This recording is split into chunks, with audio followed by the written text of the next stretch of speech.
제23장.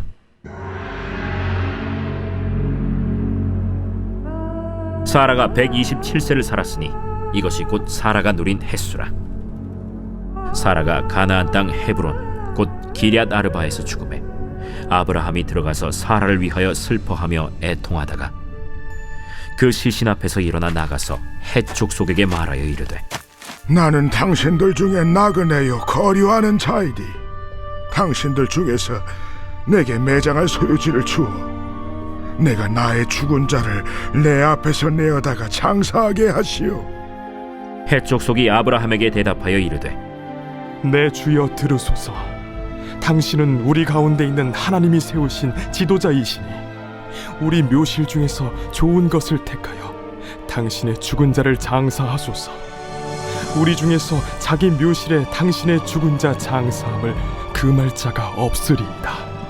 아브라함이 일어나 그 땅 주민 헷 족속을 향하여 몸을 굽히고 그들에게 말하여 이르되, 나로 나의 죽은 자를 내 앞에서 내어다가 장사하게 하는 일이 당신들의 뜻일진데 내 말을 듣고 나를 위하여 소할의 아들 에브론에게 구하여 그가 그의 밭머리에 있는 그의 막벨라 굴을 내게 주도록 하되 충분한 대가를 받고 그 굴을 내게 주어 당신들 중에서 매장할 소유지가 되게 하기를 원하노라.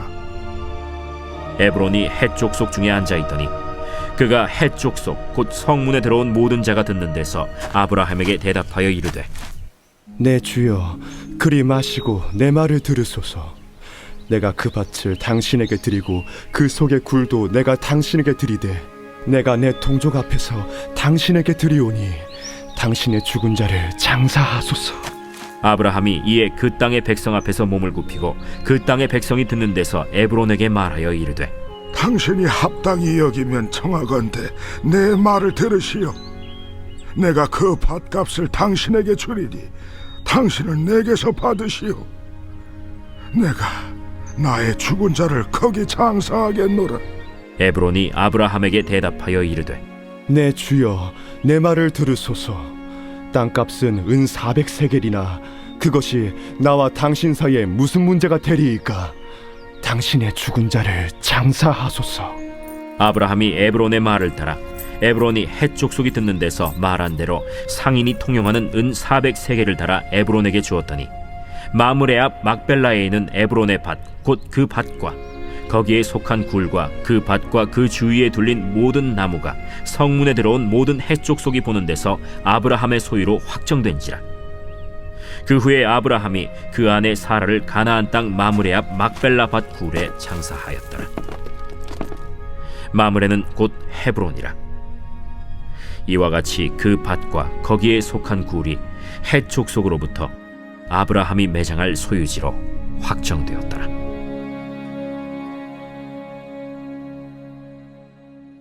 날씨가 많이 쌀쌀해졌습니다. 감기에 걸리지 않도록 따뜻한 복장으로 하루를 시작하시기 바랍니다. 2020년 10월 6일 하나님의 말씀은 창세기 23장의 말씀입니다. 23장은 사라의 죽음으로 시작하여 사라가 에브론의 밭 곧 막벨라 굴에 장사 지내는 것으로 끝을 맺습니다.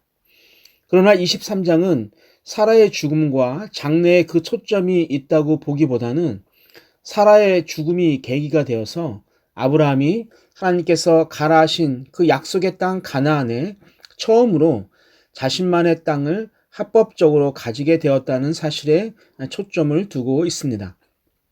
그래서 사라의 죽음과 장래보다는 에브론의 소유였던 막벨라 굴을 얻기 위한 협상 과정을 길게 서술하고 있습니다. 그리고 아브라함의 요구와 헷 족속의 대답이 점점 구체적으로 진행되고 있음을 알 수 있습니다.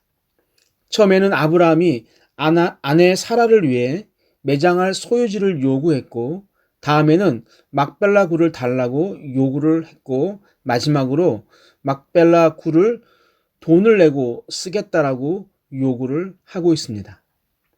사라의 장래를 위한 막벨라 굴의 매매는 아브라함의 후손들이 가나안 땅에 대한 소유권을 주장할 수 있는 최초의 역사적인 근거가 되고 있습니다. 80세가 되어서도 남자들의 마음을 살 정도로 아름다움을 간직했던 사라, 그리고 90세에 아들 이삭을 낳은 여인이었지만 죽음의 길을 비껴갈 수는 없었습니다. 127세의 나이에 사랑하는 남편과 아들을 두고 하나님의 부르심을 받게 됩니다. 그리고 2절에 사라를 위하여 슬퍼하며 애통하다가란 단어에서 아브라함이 얼마나 아내 사라를 사랑했는지 잘 나타내고 있습니다. 이 두 단어는 가슴을 치며 애곡하는 행동, 그리고 큰 소리로 슬피 울며 눈물을 흘리는 행위를 나타내는 단어입니다. 평생 동고동락했던 인생의 동반자를 잃은 슬픔에 대한 아브라함의 마음을 통해서 하나님을 사랑했던 아브라함은 자신의 아내도 진심으로 사랑했던 좋은 남편이었다는 것을 알 수가 있습니다. 신앙만을 강조하다가 가족에게 소홀한 경우가 종종 있습니다. 그러나 하나님을 올바르게 사랑하는 사람은 하나님에 대한 사랑은 물론이고 자신의 가족들을 포함한 이웃에 대한 사랑을 보여야 합니다. 에베소서 5장 25절을 보면 남편들아 아내 사랑하기를 그리스도께서 교회를 사랑하시고 그 교회를 위하여 자신을 주심과 같이 하라라고 말하고 있습니다. 우리가 좀 더 가족과 이웃을 사랑하는 마음을 가져야 하는 때가 아닌가 싶습니다. 마태복음 22장을 보면 한 율법사가 예수님에게 가장 큰 계명이 무엇이냐고 물어봅니다. 그때 예수님께서 질문에 설명하시면서 내 마음을 다하고 목숨을 다하고 뜻을 다하여 주 너의 하나님을 사랑하는 것이 첫째 되는 계명이며 내 이웃을 너 자신과 같이 사랑하는 것도 첫째와 같다라고 말씀을 하십니다. 그런데 이와 동일한 이야기를 기록한 마가복음 12장을 보면 마태가 기록하지 않은 내용을 좀 더 자세히 기록하고 있는 것을 봅니다. 마가복음 12장 32절, 33절 말씀입니다. 서기관이 이르되 선생님이여 올소이다. 하나님은 한 분이시요 그 외에 다른 이가 없다 하신 말씀이 참이니이다. 또 마음을 다하고 지혜를 다하고 힘을 다하여 하나님을 사랑하는 것과 또 이웃을 자기 자신과 같이 사랑하는 것이 전체로 드리는 모든 번제물과 기타 제물보다 나으니이다. 아멘. 예수님의 설명에 서기관이 하나님은 한 분이시고 마음을 다하고 지혜를 다하고 힘을 다하여 하나님을 사랑하는 것과 이웃을 자신과 같이 사랑하는 것이 전체로 드리는 모든 번제물과 기타 제물보다 낫습니다라고 고백을 합니다. 그리고 이러한 서기관의 고백에 예수님께서는 그가 지혜 있게 대답하셨다라고 말씀을 하고 있습니다.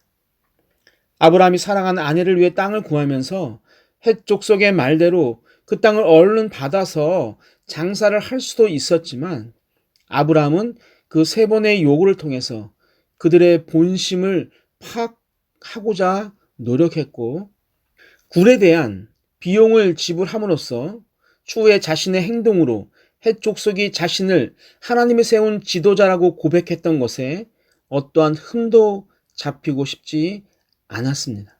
그런 노력을 한 것이죠. 이 시대를 살아가는 크리스천들의 행동이 오늘 아브라함처럼 하나님이 세우신 지도자라는 마음을 잊지 않아야 할 것 같습니다. 하나님께서 나를 통해서 하시고자 하는 것에 우리가 마음을 두고 삶을 살아가야 하는 시대가 되었습니다. 한 서기관의 고백처럼 하나님을 사랑하고 이웃을 자기 자신과 같이 사랑하는 것이 모든 번제물과 기타 제물보다 낫다라는 것을 우리가 잊지 말아야 합니다. 자업자득이라는 말이 있습니다. 어쩌면 지금의 상황이 우리가 한 행동의 결과물일 수 있습니다. 그렇다면 우리가 예수님의 말씀처럼 이웃을 내 몸처럼 사랑하며 살아간다면 분명히 세상이 우리를 보는 눈이 바뀌게 될 것입니다. 왜 쟤는 저렇게 바뀌지 않지가 아니라 왜 저 사람은 나를 그런 눈으로 보지가 아니라 내가 먼저 바뀌고 내가 먼저 다가서야 합니다. 그것이 하나님이 원하시는 방법입니다. 사랑하는 산돌교회 모든 성도님들이 그렇게 이웃을 내 몸처럼 사랑하라는 그 하나님의 말씀과 오늘 해적 속의 마음을 살폈던 아브라함의 마음을 가지고 살아가게 되기를 주님의 이름으로 축복합니다. 아멘. 우리 함께 기도할 것은 하나님 나라의 경제가 다시 회복되게 하옵소서. 하나님 내가 먼저 다가서고 변화되게 하옵소서. 마지막으로 하나님 입시를 앞둔 학생들에게 지혜를 주시옵소서라고 함께 기도하겠습니다.